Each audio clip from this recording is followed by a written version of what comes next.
Digressed already. I want to spend our time with the panel. I'll introduce them, but first let's have a word of prayer. Lord God, we come before you and we thank you for today. We thank you for our minds. We thank you for insight and creativity.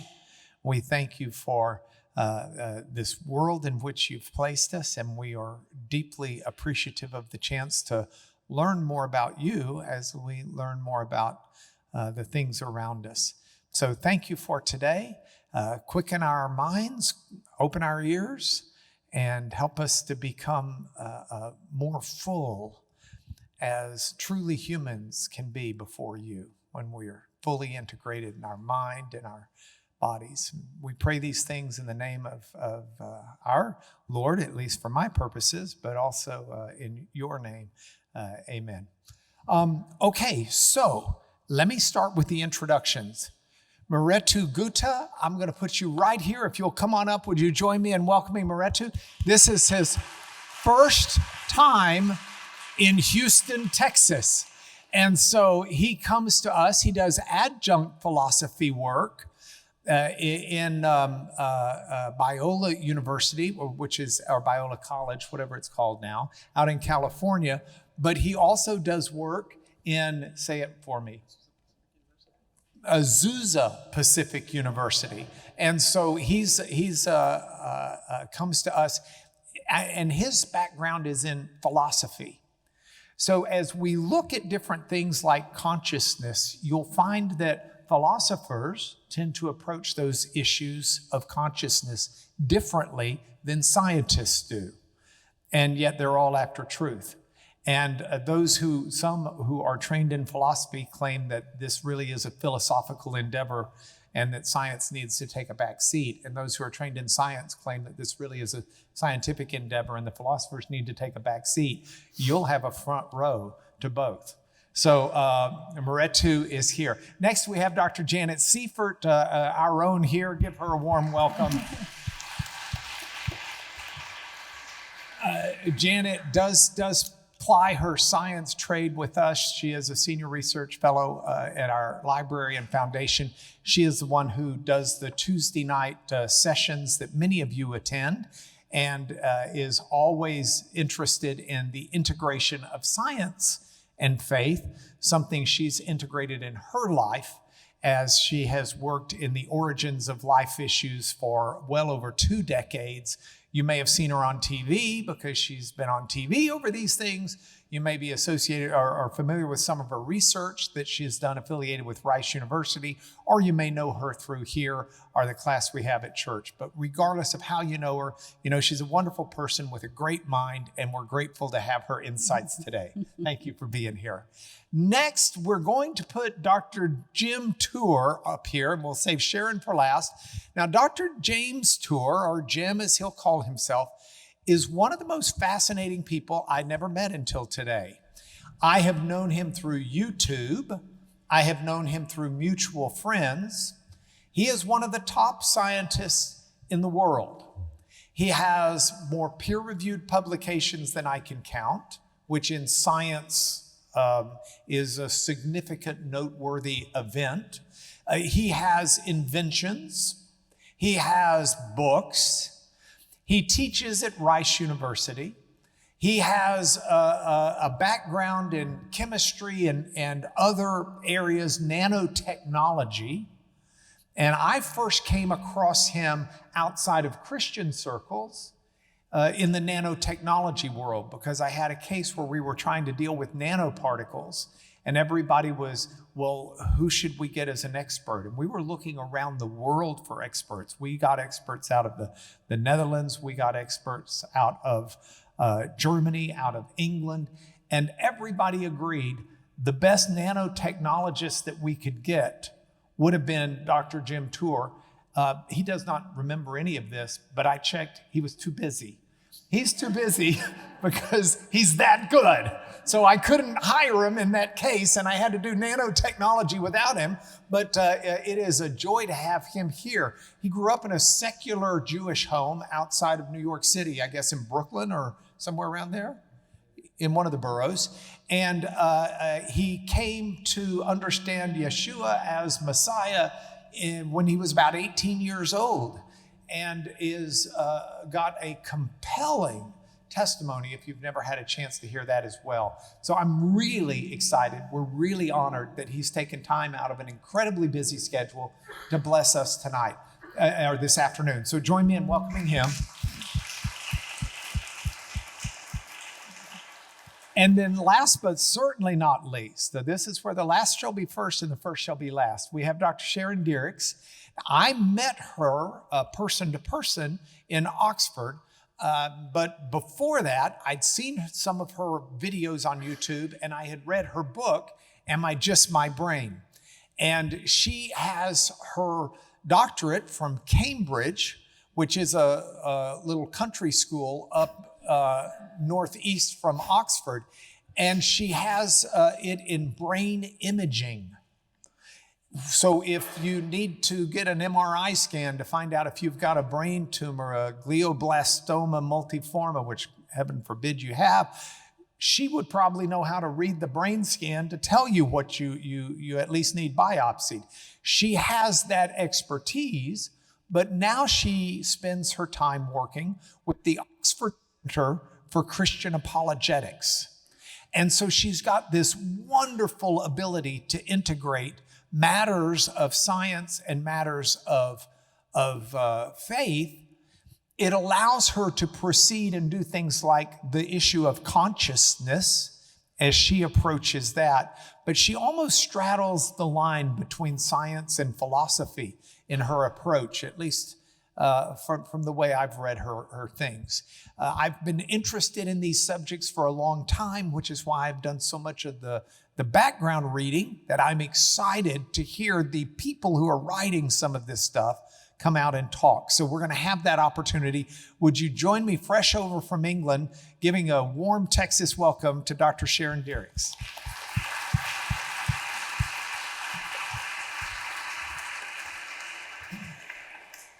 Okay, so assuming I haven't totally messed things up with the introductions, I've got some questions here that I've been dying to ask you guys. And so here's my chance to do it. The first subject that I'd like to talk about, and by the way, if y'all are good, we go for about an hour and a half in here. And that gives everybody a chance after an hour and a half to go use the restroom or visit with them, though some may be tired. I can't comment that they're all going to be here till late at night. Does scientific progress undermine belief in God? That's the first subject I'd like to plumb with you all. I know you all personally. I know you all believe in God, and yet you're all scientists. So let's talk about first what mindset you have that allows you to understand that science and faith are not opposite ends of a teeter-totter. All right? We're going to start, Mihretu, we'll start with you. Talk to us about your mindset in thinking that science does not undermine belief in God. This particular question I answer in so many different ways. So here is one way I would like to think about this issue. Science is a human enterprise. Science without scientists is not something that does exist. The noun science can only be meaningful insofar as people who actually engage in scientific investigation do exist. So suppose this scenario that the universe does not exist. Then there would not be science. So the object of scientific inquiry is the universe, which includes you and me as well, because we're part of the universe. So consider one scenario as well. How did we get here? How does the universe get here? That's not a scientific question. It can be scientifically explored, yes. Scientists always explore that question. Cosmology, for example, is all about trying to make sense of the constants of the universe, the origin of the universe, and how the universe actually operates. Good. But where does it come from in the first place? Who is responsible for the existence of the universe? This is a metaphysical question, whether scientists agree or not. Metaphysicians can engage in this investigation of this particular question about the origin of reality in general. Scientists can also engage in this investigation, but it is not the question that we can answer from laboratory. That much is clear. Well, can we really leave the benefit of the doubt for other domains of human inquiry can also shed light on this question? I do believe yes, such as theology. So science cannot dominate in answering and investigating this question. So if the object of scientific inquiry is the existing universe and phenomena in the natural universe, then the best we can get from scientific investigation is describing how the things that do exist behave, what properties they have, why are they behaving the way they are behaving, what happens if they don't behave the way we expect them to behave, and so on. Okay, good. But fundamentally, should or must the universe exist? I don't believe science can answer that question. This is a fundamental modality. Is the universe necessary? If it is necessary, then there cannot be a world in which the universe fails to exist. So the existence of the universe is going to be absolutely necessary. Well, how can we establish that scientifically? Well, now, there's a labor division, and now let's stop. Okay, good. Theologians have got a role to play, yes. Scientists have got a role to play, yes. And other domains of human inquiry also do have their own particular unique roles to contribute to our understanding of this fundamental question of the origin of the universe. The mystics really start cropping up and emerging if one domain of human inquiry pretends as if that particular domain of inquiry does have the key for all the answers that we ask about the universe, about all the complex features of reality. Other than me, no other domains can really shed any light. I am the boss kind of mentality is highly problematic. That domain of human inquiry is assuming the burden of proof.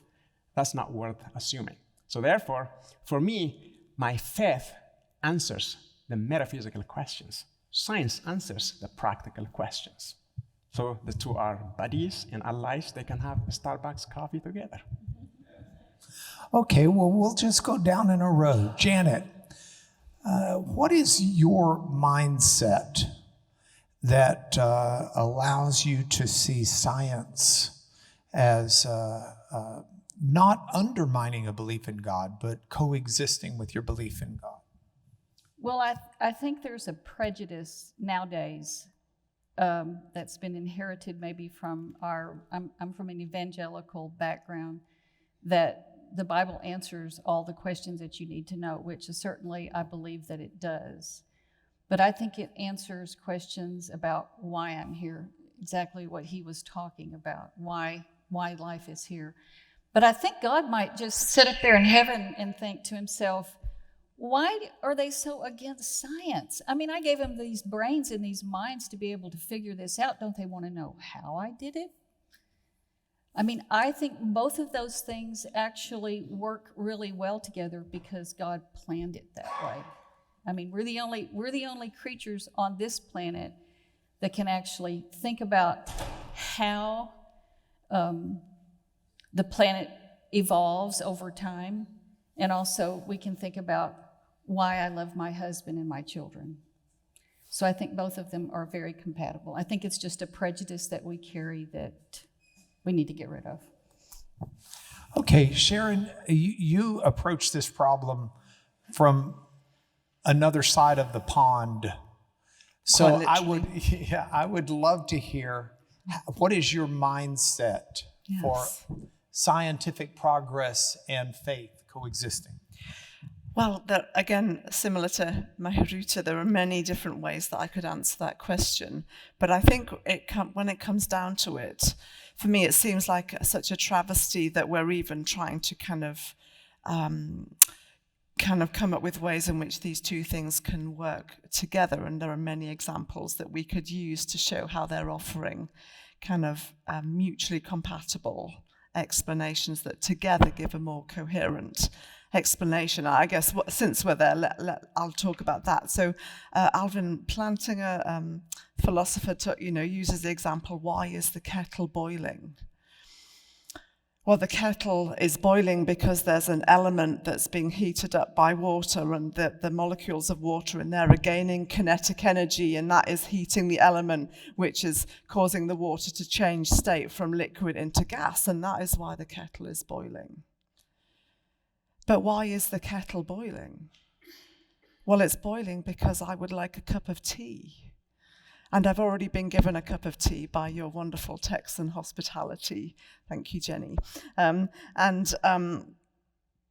so we think about that for a brief moment and realize, well, those are two parallel explanations that work together. And so it's not that we need to kind of choose between the mechanisms that a scientist would be investigating and a sense of agency or a kind of meta-narrative sitting over all of that. That actually the existence of God would speak to. It's a little bit like asking someone to choose between the programming languages and processes underlining Facebook or Mark Zuckerberg as the reason for Facebook. Well, of course, you don't need to choose between those two things. One describes the mechanisms, the other describes the one whose idea it was and set it in motion and continues to uphold it today, at least for now.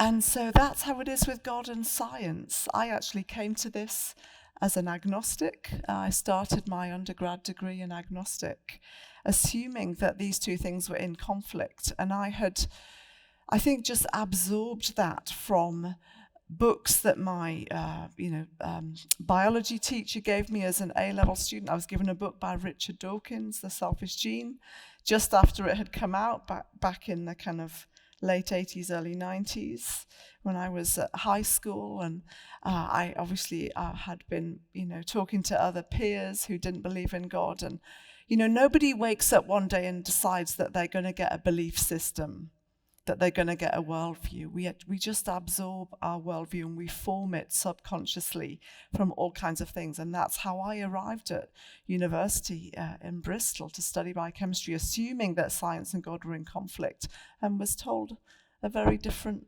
story, which set me thinking. Okay, Jim, talk to us about your mindset that allows you to see science and faith not as antagonistic, but as handmaidens. I came to know the Lord at the age of 18, so I was not much of a scientist at that point. But I had an experience with Jesus Christ that impacted my life. And forever, He will be my Lord and my God, regardless of what science says. So I've never had a problem between the two. He's never been upset with my science as far as He's revealed to me.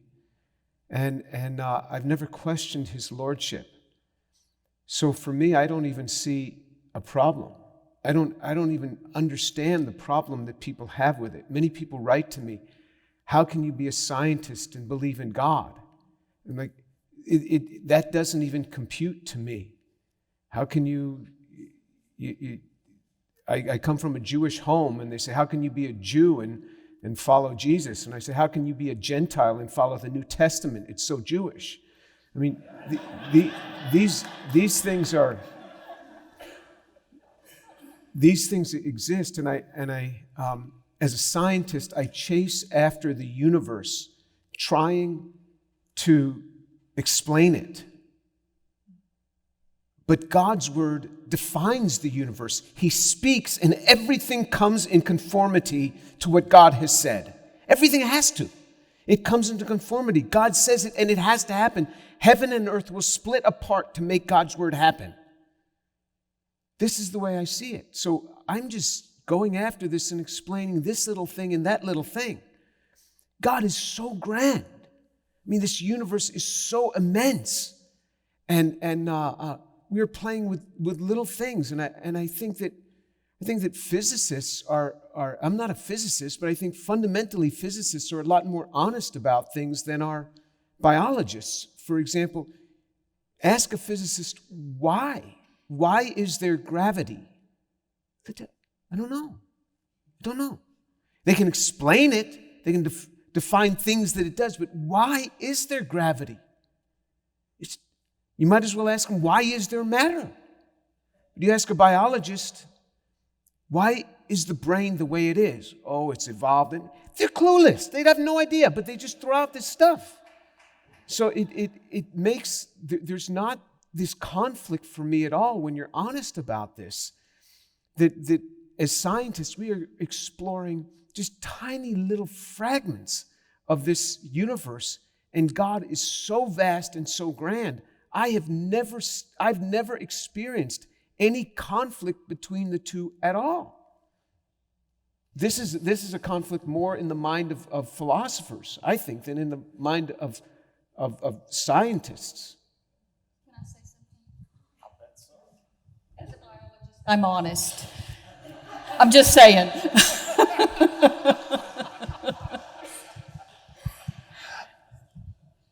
I look through historical lenses and thinking about what Janet said about some of these concepts come from our heritage.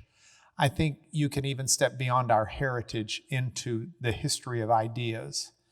And I do think that people of faith have been guilty at times of what I would call poor science and poor theology. And by that, what will often be pointed to by those who want to ridicule faith is a claim that faith has created what is colloquially or often called God of the gaps.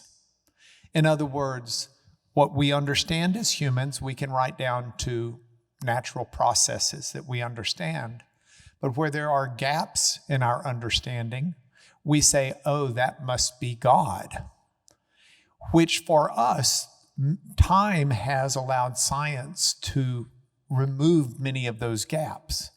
We no longer think when there's thunder in the clouds that the gods might be fighting up there to explain it. We no longer wonder if the rain is falling down through the clouds or from the clouds, if those are windows up into heaven where there's a massive store of water that's coming down and the gods have opened the windows. We don't necessarily assign things to God that are just beyond our understanding, but historically we've done so. And I think that's both bad science and bad theology. So within the framework of this, I'm curious what your science reveals to you about who God is. In other words, when we look at his creation, and I use the word creation without getting bogged down into debate over all of that, but when we look at the universe, Paul would say that it reveals something about God's character and nature in Romans 1. I'd love to hear from you guys how we see a revelation of God in science. And I'm going to go backwards this time and start with you, Jim. When I look at the scientific realm, I see the hand of God all the time. I will give you an example. We were building something that we were calling a synthetic brain. It was right around the year 2000, and we had proposed this to DARPA, and they said, okay, we'll give you the money for this project, but don't call it a synthetic brain. We don't want to get the negative press. So we called it a molecular computer. They were okay with that. But it was to take a disordered array of molecules and have that fill a certain space. We don't know the order. We don't know how they're arranged, but we would use it. We would give voltage pulses from the outside and start programming it to do what we wanted it to do even though we didn't know how it was constructed within. Just like in our own brains, we don't know the neuron interconnect pathway within our brains, but we use our brains all the time. And so it's able to map within itself and be usable. And we were trying to build little things like AND gates, OR gates, half adders, very simple little logic functions within this synthetic brain. And I was sitting at my table in my kitchen, and my son, who was about 4 years old at the time, came running to me. And I said, Lord, how did you do that? How did you make this little guy like this, with all this coordination and this brain and this laughter? And here I'm trying to get a tiny little piece of logic from this disordered array of molecules. Lord, you are amazing. And I would intentionally go and sit outside and watch mosquitoes come after me and just watch them. Just watch them. And watch them move around, move around. A tiny little brain has this amazing coordinated function and control. And then they'd land. They'd fill themselves, and then all of a sudden, more and more mosquitoes would start coming to the same spot because they've released something that says, there's meat here, come. And it's these small molecules that are signaling all these other mosquitoes. And you look at this and you say, God, you are amazing. Tiny little things that I do are so trivial compared to what you do. It's amazing. So in my science, I see God all the time. And I don't know how you could not see God all the time when you look at this. I might add, for you non-entomologists out there, only pregnant female mosquitoes bite you and suck your blood. They're after the protein for the billions of mosquitoes that will be forthcoming. So do not feel bad at all when you swat them instead of contemplate the grandeur of God like Dr. Tour does.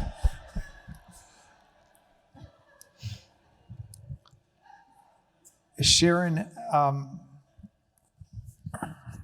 how does science for you reveal something of the nature of God? Yeah, great question. I think that when I remember my days as a practicing scientist, the number one thing that a scientist is trying to do is reproduce their results. Because if you're onto something, you ought to be able to repeat it and repeat it and repeat it, and that will lead to, the formation of theories, and things start to get kind of really established. And so why is it that we can even repeat any scientific study? If we set up a study at, here in Houston and we want to repeat it, I don't know, over in Boston, or and you know that you're onto something, and you set up the study with exactly the same conditions, you ought to find the same results. And this is so obvious that we don't even think about it. We just take it as given. But what that means is there's an underlying order to the natural world without which nothing would be repeatable, nothing will be testable and verifiable. And so where does that come from? And what is the most persuasive explanation for where that comes from? Is it that we live in a originally disordered universe that has somehow managed to order itself? Or do we live in a universe that has been ordered right from the start because God exists? And we know that actually the modern scientific revolution had a number of scientists that contributed significantly in their discoveries, and it was their theism, it was their belief in God that drove forward their pursuit of nature, precisely because they expected to find laws and trends that would be repeatable and testable. People like Johannes Kepler or Gregor Mendel, Isaac Newton. We've already talked about James Clerk Maxwell earlier over lunch. And so there's an underlying order that makes sense if there's an orderer behind it. And the second thing is that we have minds that are capable of making sense of the world that we study. And why is that? And of course, I will talk about this in a lot more detail tomorrow evening if you're interested to come and can spare the first few minutes of the World Series. And what is the most persuasive explanation for the fact that we are conscious beings that have minds capable of making sense of the natural world? Is it that suddenly conscious beings have arisen from within a non-conscious universe that the naturalists would argue for? Or is it that we live in a universe that has had consciousness baked into it right from the beginning, because God exists as Father, Son, and Holy Spirit, a conscious kind of trinity, that before there was anything material, there was God, and he is a mind. He's more than a mind, but he is not less than. And he is a thinker, and there you have the biblical mandate for thinking through what we believe, because we're made in the image of this God. And so the fact that there's order in nature and order in the human mind is the reason why science is even possible, which is why it's, to me, so sad sometimes that we're left kind of trying to pull back theism into the realm of science, where you can make a case. The real conflict is between naturalism and the sciences. You have a hard job making sense of where order and rationality come from if God does not exist. So the theological part of my brain would plug in certain biblical phrases and concepts about God to go with your explanation. So, for example, God is the same yesterday, today, and tomorrow. The God who was and is to come. The God who is consistent, who is true, in whom is no lie. We tend to think of those things just as religious adages that go, and yet they really, if you go to the root of the concepts, have meaning much beyond that this world that is created by this God, you could expect it to be living by the same rules today as it did yesterday, as it will tomorrow. Yeah. Not to say he can't change those rules and the virgin can't conceive and bear forth a child, but to say that the normal course of this world is one that's very predictable if you understand how he has set it up. Is that fair to say? In terms of the realm of interest of a scientist, of course, as Christians, we would want to say there's the natural world, but we also believe in the supernatural as well, and we believe that we will survive the physical death of our bodies because of the work of the Holy Spirit. So we want, obviously, theologically, there's more in the picture. But in terms of what a scientist is interested in, highly regular and highly ordered, yes. Yeah, I've never understood why Christians and theists, Jewish and other religions, why theists could be put into a box of not merging science and faith together. It's like Dr. Tour was saying.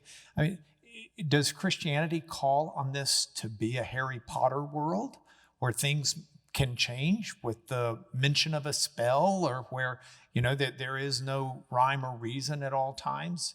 That doesn't make sense with the kind of God we have in my brain. But Janet, how does this science that you deal with help you better understand our God? So I think there's a problem with this question. Are you listening? Yes. Okay. I think there's... I'm looking at my notes. Okay. That's allowed. I think the problem is that as individual as each one of us are up here, we've sort of come to the same conclusion. So let me tell you how I came to that conclusion. So I was about 13 and I'm from Arkansas. And on my birthday every year, my dad took me fishing, and then we went frog gigging in the evening, which meant that you sat at a bar pit, which is where you borrowed the dirt, and you sat on the mound, because that's where you went to get the frogs. And so we were sitting there one night at the fire, he built a fire, and my dad was very smart and very wise, and I started crying. I said, what if there's no God? And I thought he was going to be shocked. I thought he was going to, and he goes, well, I know you're kind of an anxious woman. I said, yeah. He goes, are you worried about the sun coming up in the morning? No. Well, he went on to explain. I mean, what he was telling me was this very ordered universe is something I count on, and that's the proof of God in a way that I count on every day. Now, here's the problem, though. As scientists, I know that a lot of Christians would like for us to assume when we run our experiments that there's some supernatural event that we can count on. We can explain that particular part of our science experiment. As a scientist, we have no ability to do that. Doesn't mean we deny that there's a supernatural. I know there's something supernatural beyond the physical world, but I have no tools to be able to actually access that. So don't fault us too hard when we run an experiment on origin of life or anything where we don't automatically assume that God was the creator of that. He is that, but we just can't test that. We can't make an experiment that runs that. Thank you. And yeah, I paid full attention. The frog gigging part took me back to the mosquitoes. All right.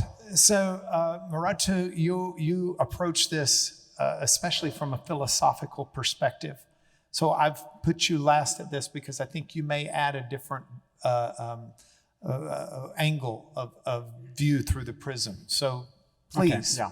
So the way I would like to think about this issue is from purely metaphysical point of view. Consider the scenario: the spatial-temporal world or the universe is all there is. This claim, very dominant claim, very popular claim.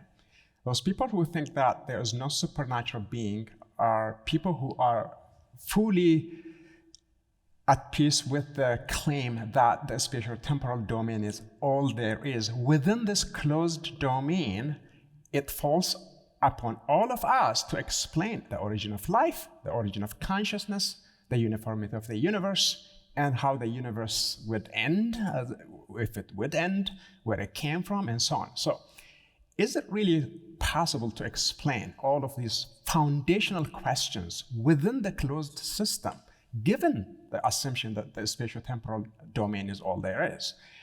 My answer is no. The spatial-temporal domain must have an explanation as to where it came from.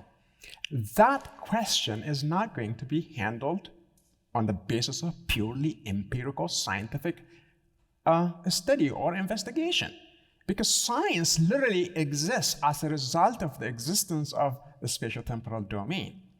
If science needs that to be what it is, then where this thing came from itself cannot be, explained by assuming scientific work itself, which means this is what philosophers call question begging or circular reasoning or it's not going anywhere kind of attempt. Okay, so look, we are cornered. So the other way to think about this issue is causation. Causation is a relation. It has a relator. There are two things that are being related by the relation that we call causation. Causation is pervasive.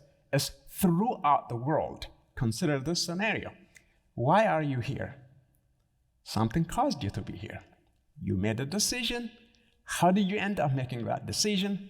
This foundation invited you, blah, blah. It's multifaceted. So it gets crazy, it gets wild. There isn't a simple explanation why you are here. But we cannot deny the fact that causation played a great role in you being here. Good. What caused the spatial-temporal domain? We didn't. What caused my consciousness? I didn't. What caused my existence? I didn't. What caused everything that I see around me? I did not. Hello? So what? We can't explain.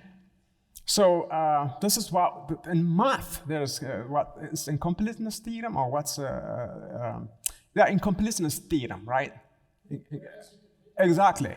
So you can't, here are axioms that you can't step outside of these axioms and then establish the completeness of this mathematical problem. You need to step outside of the axiom. You don't have to have that. You need to have,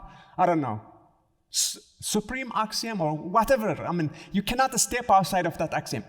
For any given axiom you propose, there's another axiom, and the incompleteness problem is here to stay with us. So, we cannot explain, therefore, it has to be explained. Yes, that's the elephant in the room. What explanation is the best explanation then? You've got to get the answer for that. And science, is ill-equipped to answer that question. Maybe theology can answer that question. Metaphysics, yeah. Sorry, I'm biased because I'm a metaphysician. Yeah. So within the framework of this, I don't have an alternate view here. We're all of same mind, so we're just kind of a cheerleader for each other. So I'm going to play the other side for a little bit, not with any devotion to the other side. I'm as theist as anybody would be. I think everybody who knows me knows that. But a marvelous thought leader in Oxford, Nick Bostrom, a fellow from Sweden, I guess, or somewhere like that, Norway, Sweden, one of the Danish countries, wrote a paper about 20 years ago that made a huge splash that said we are a computer program. We are all algorithms in a computer program that's been created at some time in the future, so that just as we use computer programs to discern nuclear events and do calculations like that, so in the future people can do a computer program, write algorithms to help understand how humanity might act under this, that, or the other circumstance, and they'll build it into the program. And so, of course, it makes logical sense. And so, of course, we want to know origins. There's some origins. We want a way out of the axiom vicious circle. Now we've got a way out. And there are a number of people who would say that this may be a viable answer to these questions. Now, how would you respond to such an argument? Are we simply a computer algorithm? A conscious computer program? I would start by saying that's not a scientific statement. There's no scientific study that you can do that will allow you to draw that conclusion. That is a worldview statement. That's a philosophical statement. And this kind of barrier crossing back and forth between the sciences and philosophy is happening all the time in the scientific domain, even by professional scientists, and certainly in the popular domain. And so I'll come back to AI in a minute, but another example of that, I'll refer to this tomorrow evening, on the front cover of New Scientist in 2017 was about how the mind arises, and underneath the strapline was how brain networks create thought. Now that, again, is not a scientific statement, even though it's sitting on the front cover of Scientific American. That is a philosophical statement that no data will give you. And we are seeing this all the time. The presumed backdrop to science is naturalism. That's the context that we sit in, that's the landscape. And so philosophical statements about science are being made all the time, that people assume that because a scientist says it, it must be scientific. But it isn't, it's philosophical. And so coming back to Nick Bostrom, I would want to be saying, well, are we algorithms? And is it all going to be explainable materially? And of course, that gets us into some of the things that I'll talk about tomorrow night. But we could talk about the Turing test that Alan Turing developed to try and discern whether an algorithm is conscious or and of course a number of algorithms have supposedly passed the Turing test, in other words, persuading human assessors that they are a human being when in fact they're an algorithm. But then John Searle came up with his thought experiment, the Chinese room, And in the Chinese room, just imagine somebody inside a closed room with a book that decodes Chinese symbols, and somebody outside of the room feeding Chinese messages to them. Now, the person inside the room does not speak Chinese. All they have is a book that enables them to decode the messages coming in and send a message back out again. Now, to the person on the outside, it looks like that the person on the inside speaks Chinese, but they don't. All they can do is decode the messages because they've got the means to do that. And he uses this thought experiment to make the point that just because an algorithm appears to be conscious does not necessarily mean that it is conscious.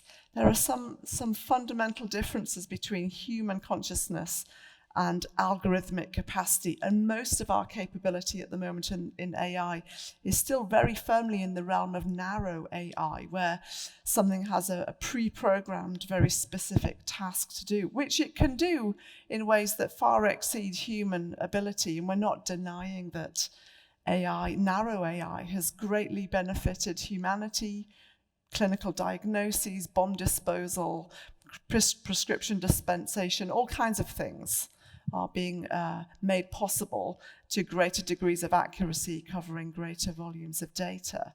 But that's a very different thing from talking about general AI, where people hope one day that algorithms will be able to do all of the things that humans can do. And the jury remains out, to use a lawyer analogy, as to whether that will be possible.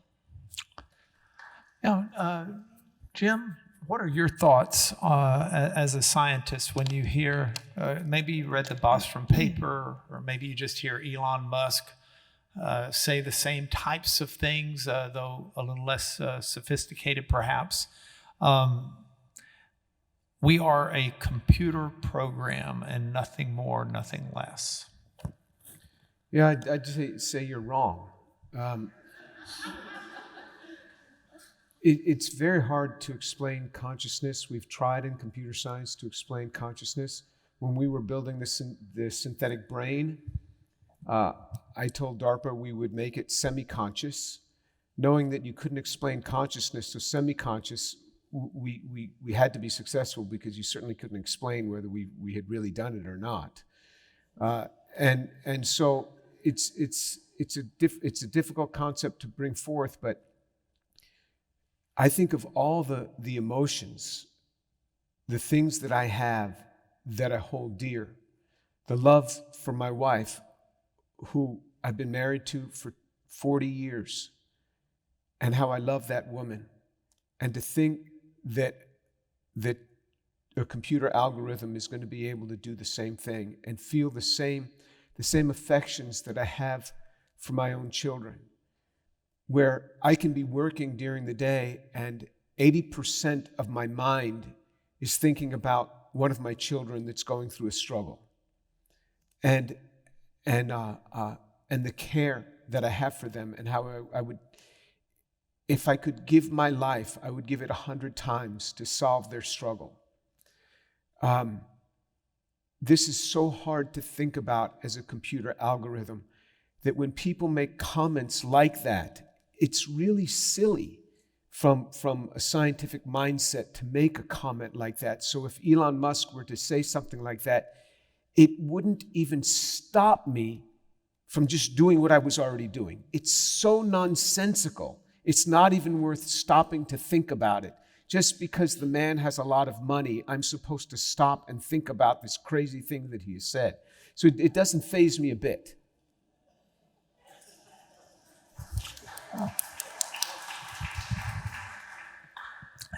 Janet? Well, the first time I ever heard the term thought experiment was in grad school, and it was with a Swedish grad student. So maybe in Sweden and Norway, they do a lot of thought experimenting.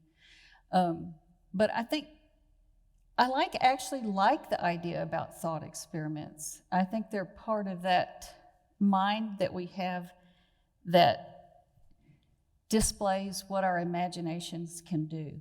So I think there's value in them, but I think people should be taught when something is a thought experiment and when it's not, when it's bolstered by science. I also think that it's important to think about when you talk about AI. I mean, I remember hearing about this in grad school 20, 30 years ago, and I couldn't even imagine that. But one of the things it seems like is missing from all these AI conversations is something that I think humans and other organisms have, is something that AI never has had.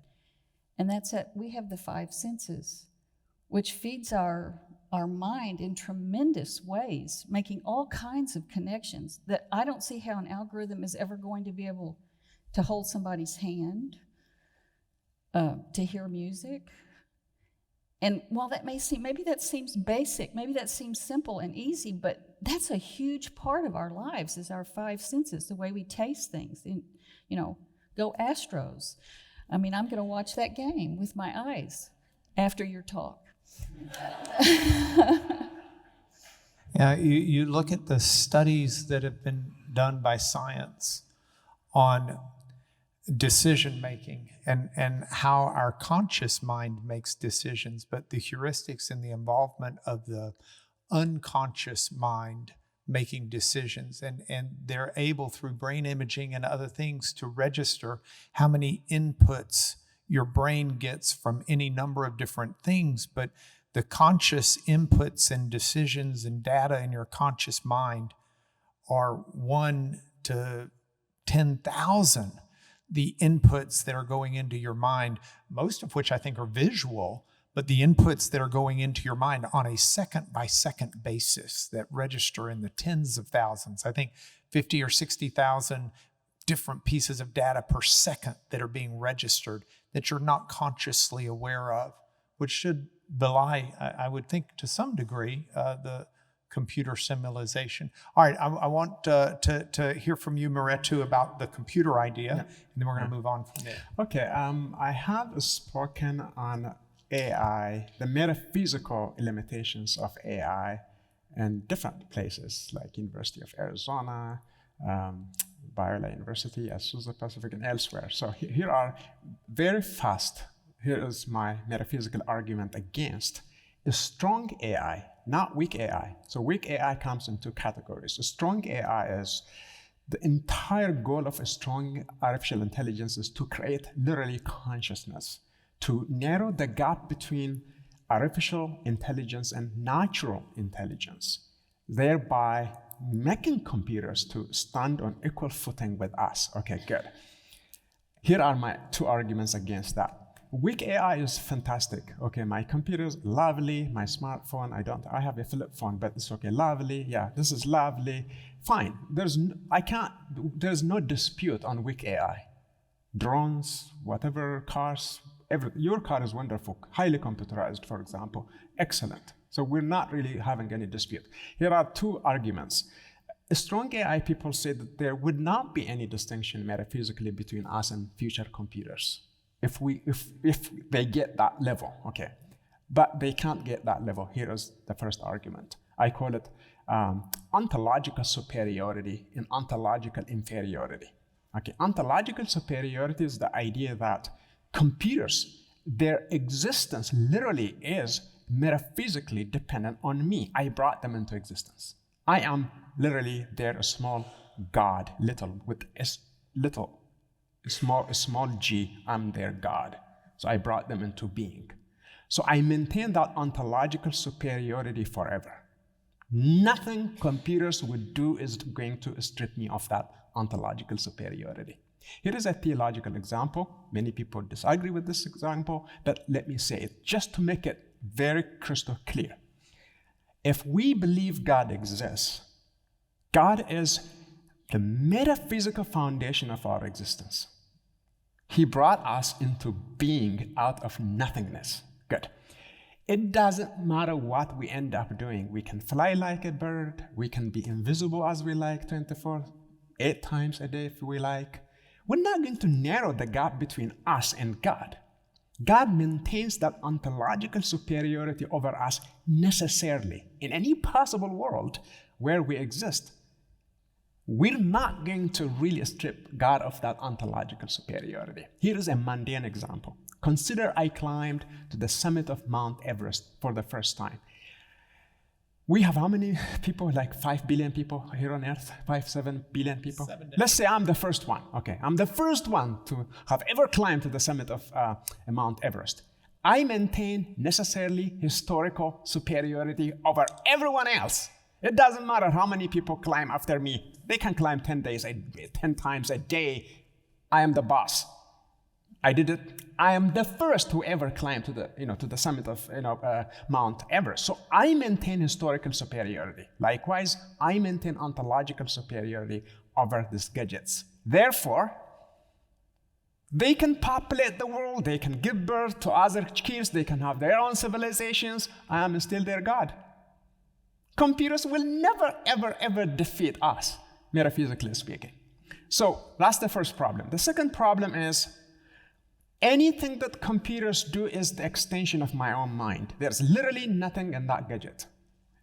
What they do, what they accomplish, what they execute is literally my own blueprint put in that gadget. This is an extended mind theory.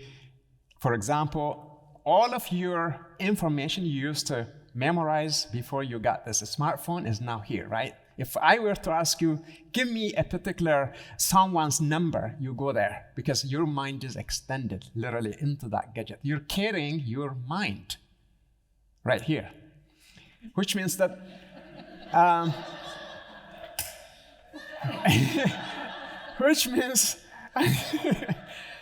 which means that anything this gadget does reflects the designer's blueprint.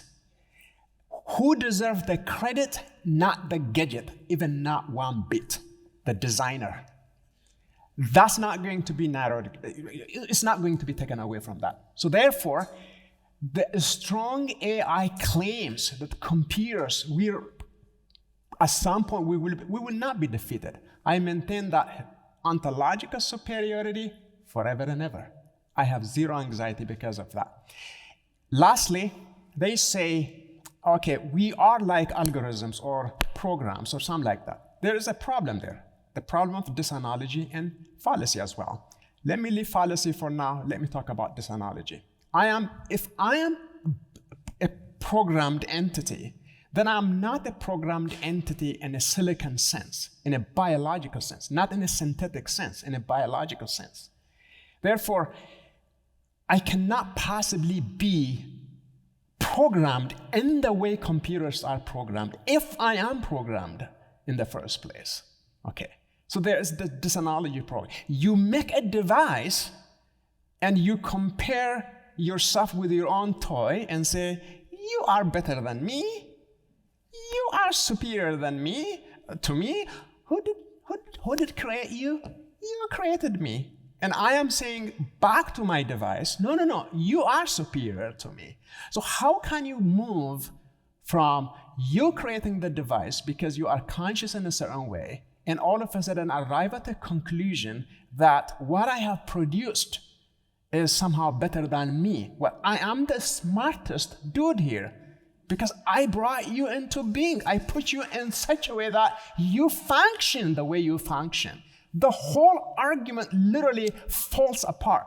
There's nothing to mine from this a little bit annoying argument.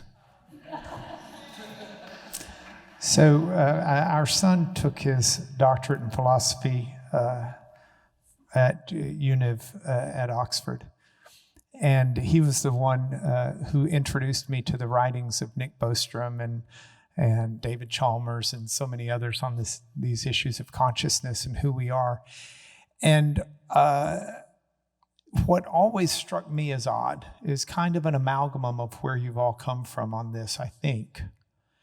And that is, in its own way, that argument substantiates, Jim, what you were saying about the existence of God and the reality of God. Because the entire computer program argument is one that says there is something greater than us that made us and somehow made us conscious such that we can make choices They just don't want to go there and give it a capital G God and claim that that God actually chose to step into our reality and help us and love us and give us those sensations that you've recognized. Instead, they want to be a deist God who created the program and is simply watching. But it seems to me that whole theory is one that is clearly borrowing the necessary elements of life that are not science, that are faith. I don't know.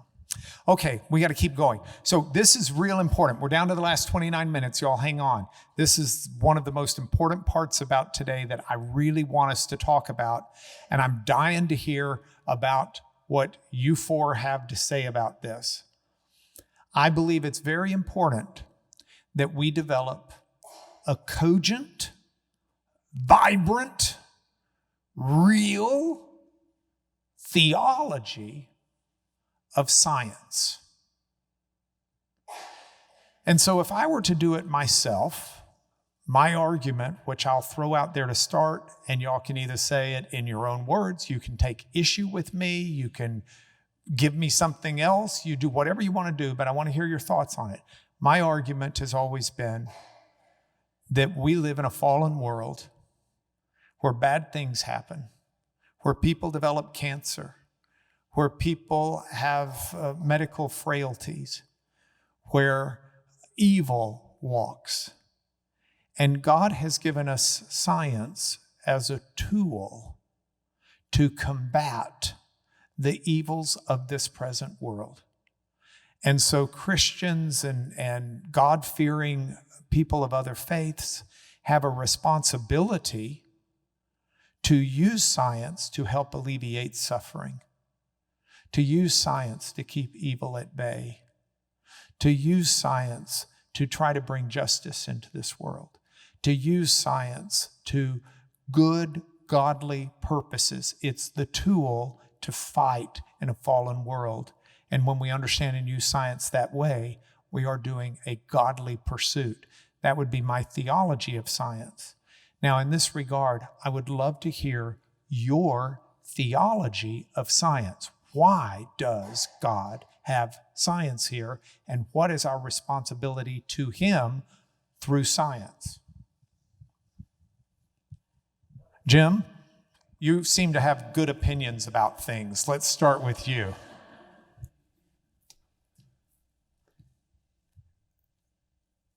You know, this whole idea of suffering, God gives us this ability in science to understand parts of His creation, and just little parts. And the amazing thing about it is every stone that we turn over, there's 10 more things, and we may figure out one, and then there's 100 more things under that. And He's given us this deep appreciation for Him. But at the same time, scientists are just like everybody else. We undergo suffering, we undergo death, we undergo pain, we undergo sickness. The people that know how to read brain images get tumors in their brain. Everybody, I mean, we work on many things in my lab, and I'll be subject to the same things. The beautiful thing that we have in God is this. Not that He keeps us from suffering, but what He does, He keeps us from the despair of suffering. Just turns the whole thing over. That in our suffering, even in the midst of that, He shows us a way to appreciate Him all the more. And He gives us this hope of something that goes way beyond what science can give us on this earth. We have this hope of being with Him forever. And I don't know how you can have a theology of without the hope of being with Him forever, without the understanding that I may lose my child, I may lose my wife, the things that are very dear to me. And I can explain certain things scientifically. They died because of this, because of that. But in the end, it's only in God and in His Son, Jesus Christ, this light that comes into the world, that keeps me from the despair of that suffering and pain, and then the hope of being with him forever. I think it would be a terrible thing to have to wake up in the morning and only be a scientist and not know God. It must be miserable. And there's so many pains and so many evils in this world. And without God, we are without hope. Without Jesus Christ, the Son of God, who's come into this world, who lived and suffered on this earth and went through everything thousands and thousands of times more than I will ever go through. In Isaiah 52:13, it goes on and it says that he was marred more than any other man. Think of a Roman scourging. He had the worst of it. He says he was marred more than any man. He was disfigured more than any man. He was unrecognizable as a man, it says. This is what my Lord went through. To him I commit this. I don't understand this, Lord. I don't understand what this world is doing. I don't understand all these other things. But I trust him. Jesus said, he who sent me is trustworthy. His hope was secure. He who sent me is trustworthy. Jesus is trustworthy. I trust him. I don't understand many things I don't understand. And what I see in scientists is that they may have this facade of this deep understanding. They're clueless. They're clueless about why they wake up in the morning and they feel like they don't want to live anymore. They're clueless about why they go through these times of despair in their life and how they have to allay all their fears because somebody, a little girl says one little thing to them about the way they look and it affects them so much. I mean, scientists are subject to all of this. And without a hope in God, I mean, it's just so difficult for me to think what it would be like to not have hope in God, but he delivers us from the despair of suffering. I don't know if I've answered your question. Well, you've provided a wonderful foundation of the hope that surpasses science, surpasses medicine. But I'm going to try to get a sharper focus on the pencil because this is the same God who says when someone's suffering, you shouldn't just say, go be warm and filled. If you've got a cloak to clothe them, you should give them a cloak. If you've got food to give them, you should feed them. The Good Samaritan was a good Samaritan because he didn't just pass by and mutter a prayer under his breath and say, yes, suffering is hard. I'm so sorry you're suffering. Beat up man on the side of the road. Have a good day. But he took him and he tried to bind his wounds, took him to the inn, paid the innkeeper.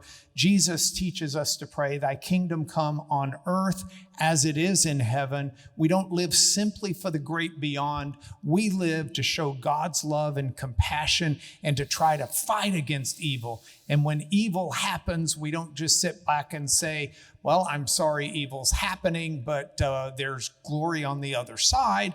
We say, God, how can you use me and what you've made in this world to try to combat this evil, to show your compassion, to show that you're not happy with this, to show that cancer is a disease, to show that we are here to try to help people on this earth in anticipation of an eternity in God's care.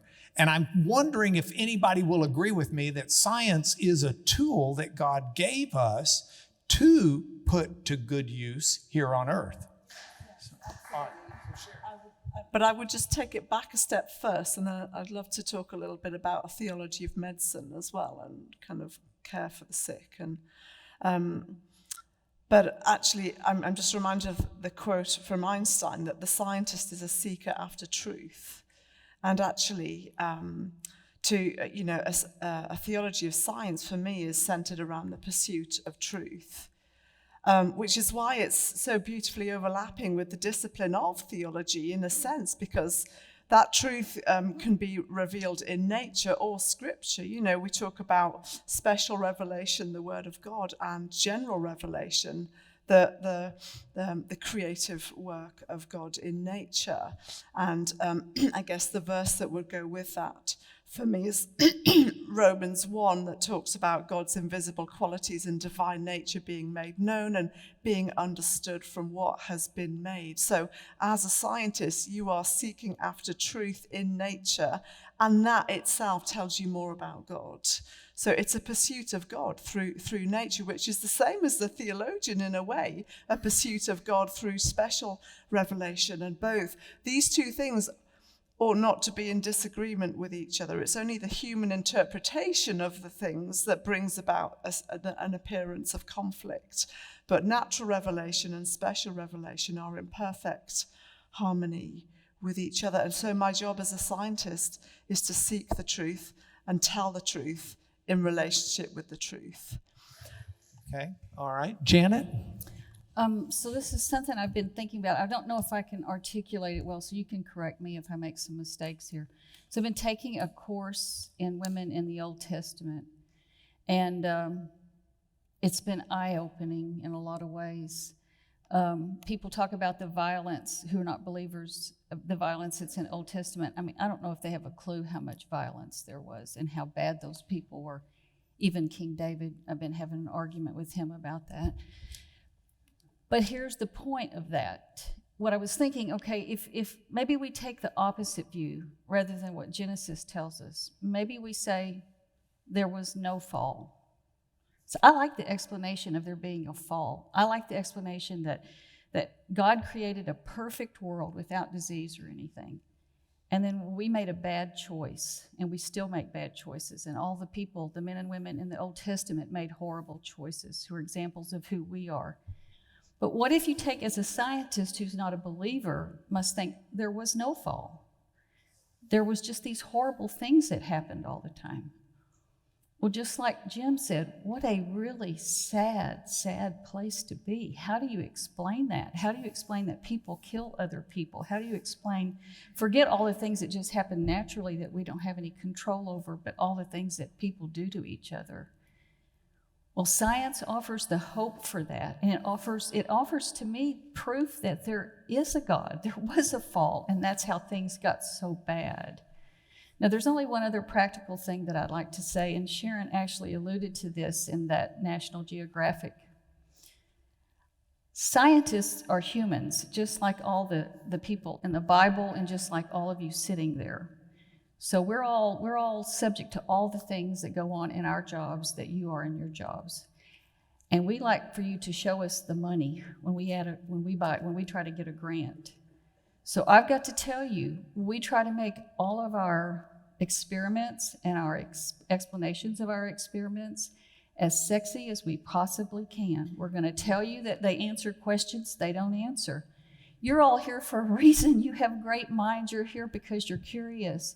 It's up to you not to say that none of science is any good, doesn't have any place, but to be discerning when we start kind of going off the rails and trying to make something so that we get on National Geographic. I've been there. I've done that before. So we're just all human beings, whether we're scientists or you're an engineer or you're a school teacher. We're all just trying to actually figure out how life works, and science gives us some wonderful answers that explain why evil and sadness and grief is here, but gives us hope. And I don't think you can get away from the fact that, I would like to speak to an atheist scientist and say, well, where did all this bad stuff come from? It's a perfect explanation in Genesis. We do just what we've been doing now. Wow, yeah. Mihretu. I just would like to reiterate what has been said, but I would like to add, yes, science has to intervene in the natural world and correcting the effects of, sin. We have eyesight problem, and experts will give us this wonderful glasses or contact lenses and so forth. The way God operates in this universe can also be approached in two different ways. For example, there's a primary causation and secondary causation. God, for example, primarily acted in bringing this universe into being when he did, but he doesn't always primarily involve in the affairs of this world. For example, there are medical doctors, there are scientists. God uses them to really correct the effects of sin, the effects of the fall. And so science has a great responsibility in this universe, really to improve our lives and experts, to use their skills and expertise to do good in this world. And they are doing very good things. And they have to be thanked for that. They have to be complimented for that. And they deserve a huge praise. Having said that, consider this scenario. Just for example, I'm just a philosopher, so I'm going to just ask you to consider. Bear with me. Consider fall never happened. Okay. So the world is perfect. Our relationships are perfect. We are like little angels, always laughing, smiling, and we don't have any financial problem, anything of that sort. We would still need scientists, right? Because we human beings are curious beings. Curiosity is what motivates actually what we do. Curiosity is what motivates human inquiry. Aristotle told us a long time ago about this. Why is it that human beings want to explore things? Not simply because there is a need. You're literally created to have that desire and motivation as a human being, and you are that kind of creature. Consider what might happen if you guys had brought your dogs to this class. They wouldn't enjoy this panel discussion today. They really wouldn't make sense of what's happening here. Bring goats and sheep and cows and oxen and all of that. Not a good idea. But what is different about us? Not our biological composition. The molecules that composed the body of a dog are the same molecules that composed your body and my body. The configuration, the arrangement might be a little bit different, but we have something, I believe, most likely non-physical. That includes 100% consciousness. So our consciousness is literally what is doing the magic. And we are deeply curious beings. Oh, what? Okay, are there other universes right now? Are there people who populated those universes? What's happening? Do they go to work?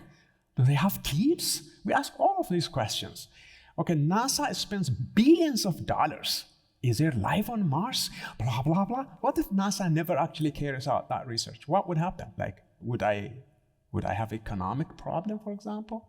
Like, can't I have a portion of that money to pay for my school tuition and so on? Why are they spending all of this money? Curiosity. Is there life on Mars? Are we the only people here on Earth? And blah, blah. So all of these really talks about our metaphysical nature. There's a hole in us. There's a gap in us, like Augustine said, like Calvin said. Even like the book of Ecclesiastes even says, God has put eternity in our heart. That gap is not going to be filled with anything superficial. There's this sort of like supernatural desire and gap in us that yearns for something bigger and higher than ourselves. And that is a metaphysical magic about us.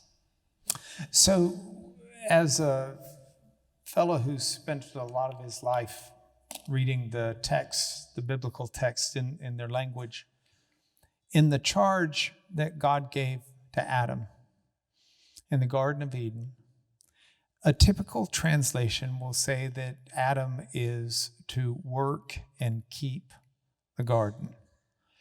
The Hebrew word for work is a very gardening word. It includes, it's used for vine dressers. It's used for good old gardening hard work.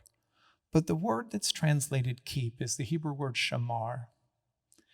And shamar is used, it's given a range of meaning: keep, guard, but it also is used for watchmen in a watchtower, especially in the prophets. Because the idea is that your responsibility and Adam's responsibility is to observe and to figure out if something is good and safe and how something should be responded to. And so part and parcel of doing the work is figuring out and assessing how things work and whether something is good or bad. And that was an original charge before the fall, hasn't changed after the fall. And so when Jim's able to figure something out scientifically that can help us recycle, your example you gave us at lunch of a scientific discovery, what was the phrase again? I didn't even know the phrase. Flash Joule heating to graphene. Yeah, that's it. That's an incredible tool. Brain imaging is done through nuclear medicine, I would assume, and massive computers. That's an incredible tool. You can take all of those sciences and find tools to help people and to help humanity and to show God's compassion. Or like anything else God made, you can abuse those tools and use them to create havoc, to sow discord, to sow pain. The same nuclear medicine, the same nuclear understanding that will allow us a power plant will allow a bomb. It's this whole concept. So how do we use the tools? And I think for scientists, the responsibility is to use those tools to help us in this world, just like for anybody else who's got any other gifts in this world. I'm a lawyer. My responsibility, I can use my legal gifts for good or I can use them for ill. And our responsibility is to try to use those to make the world a better place. So with that, I want to ask you this final question, and you've got a couple of minutes each. But give us a word of encouragement from where you sit as who you are as total people. Scientists who believe in God, philosophers who believe in God. Give us a word of encouragement. You got a couple of minutes, and I can't. And I'm going to end with you, Jim, because you've got this compelling nature about you when you encourage people in the Lord. So I want you to please take advantage of that here at the end. So we'll begin with you, Mihretu. Give us a word of encouragement from where you sit. Yeah, every single day I feel I am lucky to be alive and to be a human being, to have been created the way I have been created. I have done nothing to deserve it. I haven't submitted application to be created. I haven't mapped out my own existence. I am not being charged for my consumption of this oxygen and food and all the enjoyments that are available in this universe. Why did God, I believe, who created me, why did he do that? I mean, what am I doing in return to him? Nothing. I'm just enjoying his blessings. I wish we approach reality, our study and investigation of reality in that spirit. It is literally a privilege for all of us to be who we are. Just a sheer privilege. I don't think it's a good idea to have any sense of entitlement to be who we are. Not even a shred of entitlement, because we don't deserve that entitlement. Absolutely we don't. I understand in so many different ways we might sometimes feel that way, but I think it's a sheer manifestation of an absolute grace. I think if we approach every single day with that spirit, this world is crazy. God has created the most complicated, sophisticated, interconnected, mind-bending world. I went, when I was doing PhD at Durham University, I'm just a kind of I'm a terrible person. Like, I want to understand chemistry, physics, philosophy, quantum physics, quantum biology, whatever. Okay. I went one day like, okay, good. I looked at all the books in the library, quantum biology, quantum physics, quantum chemistry, nanotechnology, the quantum nanotechnology, synthetic biology. How did this all got here? How did these things get here? Who is the master of all of these knowledge? Like, you are a chemist, you are a neuroscientist, you're a biologist scientist, I'm a philosopher. One person cannot be everything. No human being can master every field of human inquiry. But if God exists, He is literally the very essence of all of this knowledge. Excuse me, I cannot comprehend you. You are absolutely crazy in a very good way. Thank you. Janet? So I was trying to think about how to extend hope. So we've just been through 2 years of a pandemic, which has been really strange for everybody. But we also are people of the internet generation. I mean, we know how to Google. We can do classes online. And I think we're in an unprecedented time for humankind. We are truly a global community because of our communications, and we have so many options to be able to learn things. So I think one of the best pieces of hope I can give is that you get to actually participate in thinking about everything from science to the religious background that you grew up in, but you get to do it with every human being on the planet because we're all made in the image of God. And I think if anything has come out of this time in history, we as Christians need to realize that every single person we meet, every single day, every single person on this planet is made in the image of God, and we are supposed to respect them even if they don't believe the same way we do. Doesn't mean we change what we believe, but it does mean they carry God's image, and we're supposed to respect them.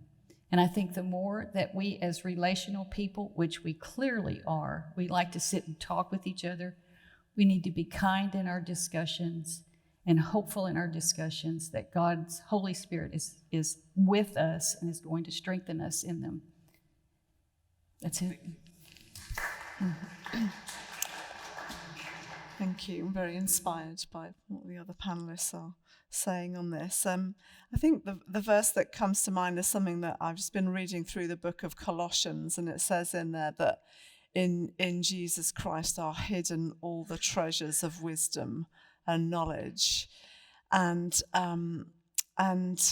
I think that for me, I think that my own kind of closeness to Jesus Christ is really kind of pivotal and central in my pursuit of whatever it is that I'm looking at. I do believe that, several years ago when I was, thinking about the area of consciousness, and my prayer was, Lord, give me understanding. Help me to understand this area, and actually that is something that I can bring to the Lord and engage him, because if all truth is God's truth, and if he is the creator of not just the word of God but also the world around us, then we can really engage him, and he wants to engage us. Wherever you stand in relation to the sciences, whether you are kind of an observer from outside, there are books you can read, there are things that will help you if there are areas that you want to dig into. And if you're inside of the sciences, please know that God has put you there for a reason, not just, by the way, for the pursuit of science. One of my experiences during my postdoc here at the Medical College of Wisconsin was actually to share the Christian faith with those around me as well, other fellow scientists and researchers. And so there are multiple reasons why God might have you where he has you, but it's not by accident. And so press into him. And there are even scientists that say that God has allowed them to uncover a particular area. I think were we talking about this earlier, Jim, that God has actually opened up an area of understanding in nature. And that can happen if we bring our science to him, or whatever our learning is. If we bring our area of learning to him, he will give us understanding. In Jesus Christ are hidden. And so you have to search a bit, you have to dig a bit, all the treasures of wisdom and knowledge.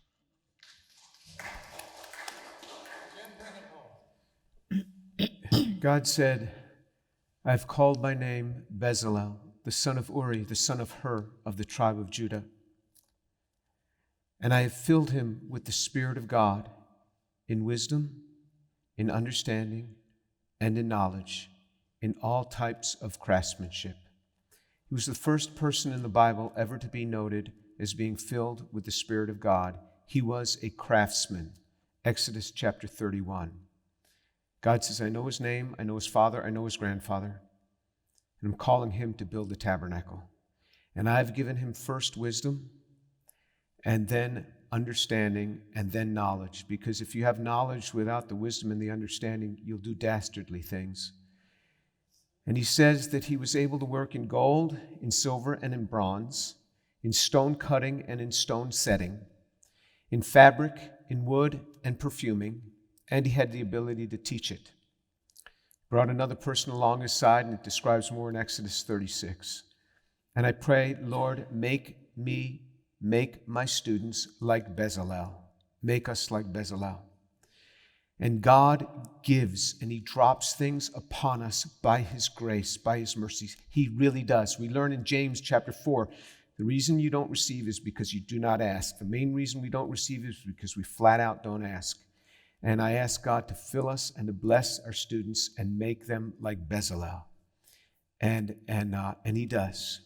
And I want to leave you with the message of hope, which is the gospel of Jesus Christ, that it really works. The simple gospel. I share the gospel every week with people, every week. And I try to see conversions every week. And if I go a week without a conversion, I'll come back to God and I say, what's going on here, Lord? And the next week he'll give me 2 or 3. And I see it all over the world now because it's opened up by Zoom. Last night, there was a man, I had several people praying. He was in the occult. He contacted me. He sent me a YouTube video on how he speaks, and these voices come back. And it was clearly demonic. And I said, do you want to know about the truth of the physical resurrection of Jesus Christ? He said, I'd like to know that. We arranged a time just last night, got together with him. 1 hour, he was praying the sinner's prayer and giving his life to Jesus Christ because the gospel works. The simple gospel message that we are sinners. There is nothing we can do about that in ourselves. God has provided a gift in Jesus Christ. He is the gift to humanity. He has shown us what it is to live before the Father.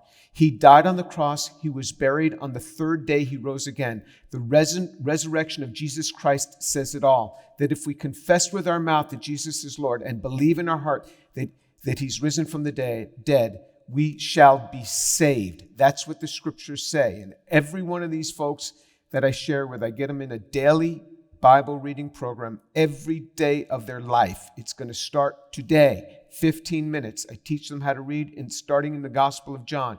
Read a verse, pray that verse, pray it, and ask God, teach me, what does this mean? What does it mean? In the beginning was the Word, and the Word was with God, and the Word was God. There's this abstract thing. The Word was with God, and the Word was God. He was in the beginning with God.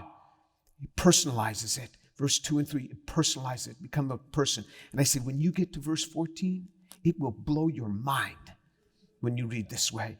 And the gospel works. And then I get them in a Bible study with some friends of mine to hook them up by Zoom all over the world. I feel like Philip the evangelist, of just dropping in to some country and then boom, go right out. And I see conversions all over the world now. The gospel works. The truth of the gospel is there. People are getting saved. People ask me about students these days. They're just like students when you were students. They have the same struggles, the same cares, things happening to them, but they are getting saved one after another because the truth of Jesus Christ works. Salvation is not a sham. It is absolutely works. Jesus is the Son of God. He is coming again, and he works in the hearts and lives of men and women.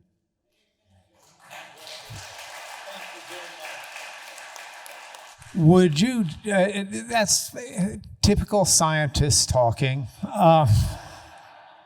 Thank you so much. Would you join me in giving one last thank you to everybody?